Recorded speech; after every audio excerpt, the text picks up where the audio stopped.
Katie and the Water Lily Pond by James Mayhew.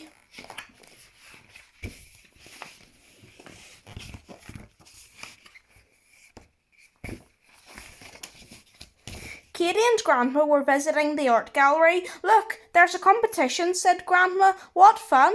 You have to paint a picture like Claude Monet, the famous artist." "Can I have a go?" asked Katie. "I'm quite good at art." "There's not much time," said Grandma. "The judging is at 3 o'clock today." Katie and Grandma decided to visit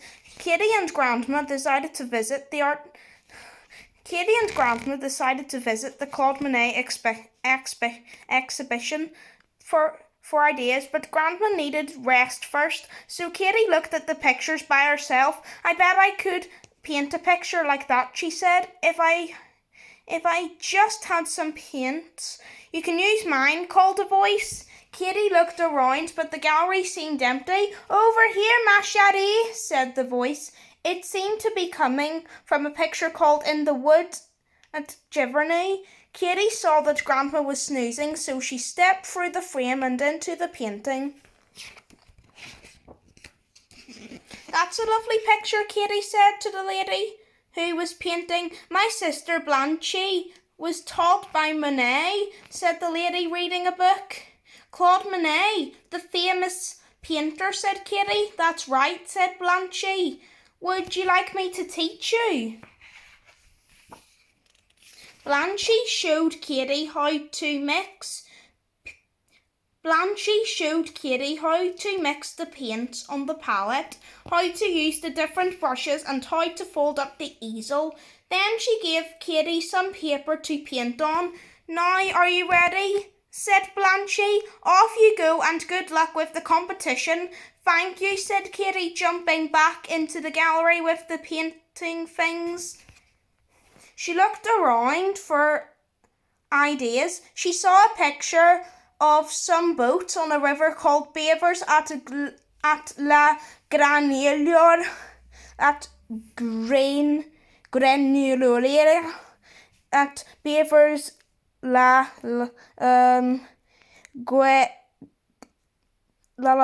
thingy, it's called Grenouillère. I can paint the view from a boat," said Katie, scrambling in. "That would be fun." There were so many boats to choose from. Katie clambered into one and decided to row down the river a little way to look for the perfect view.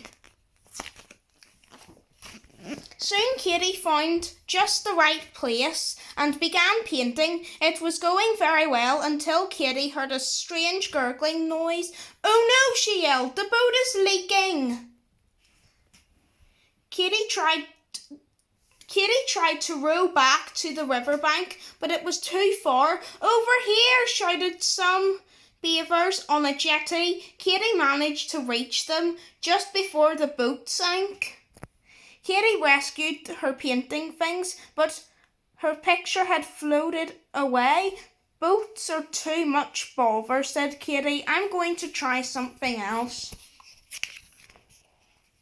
Back in the gallery, Katie saw a picture of a street filled with people waving flags and cheering. It was called the Rue Montorgueil, Paris. Katie couldn't resist climbing inside. Katie found herself on the balcony of a grand hotel. People were waving flags from the windows, while down below a brass band was playing. "I'm going to paint the parade," said Katie. Katie ran down the steps onto the street and started painting.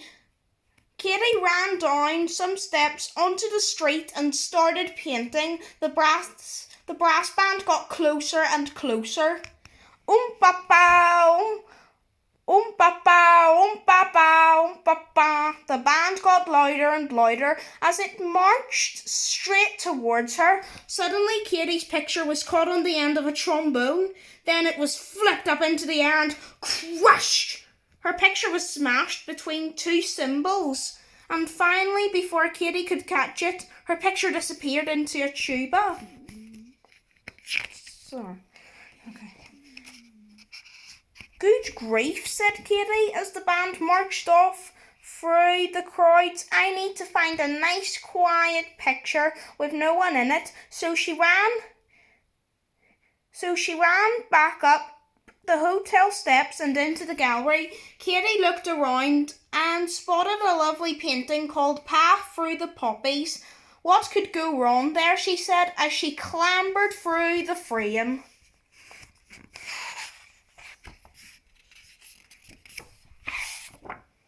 Katy skipped through the field of poppies and started to paint.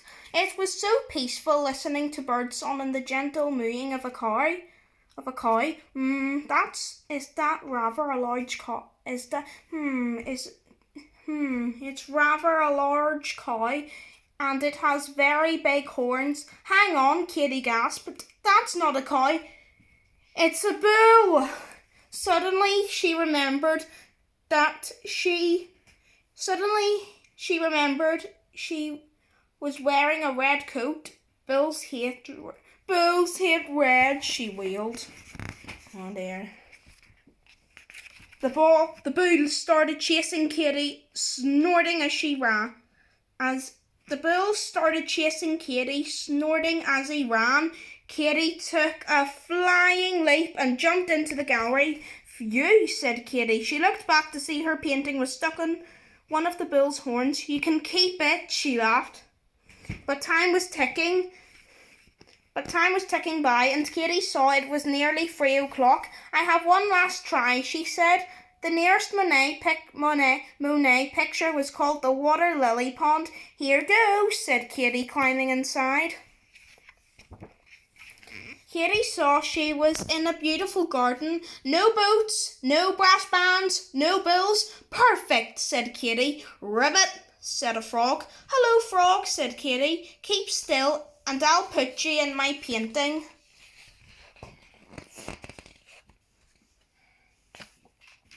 Katy started painting, but the frog leapt away across the lily pads, chasing a dragonfly. Come back, called Katy, trying to follow him. But Katy couldn't move. Her feet were stuck in the mud. She fell down with a splat, and her picture fluttered into the pond.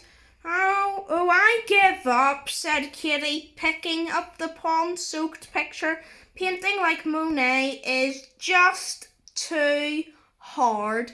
She gathered everything up and went back into the gallery, where she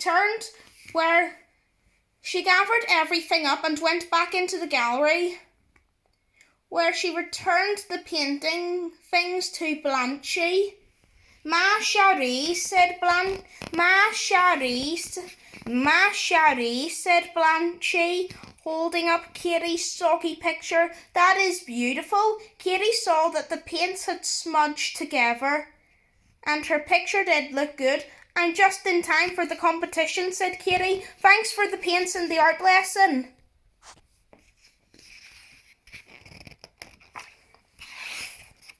Katy dashed to where the judging was taking place. A water lily pond, exclaimed the judges when they saw her picture. It's just like Monet. You win the first prize.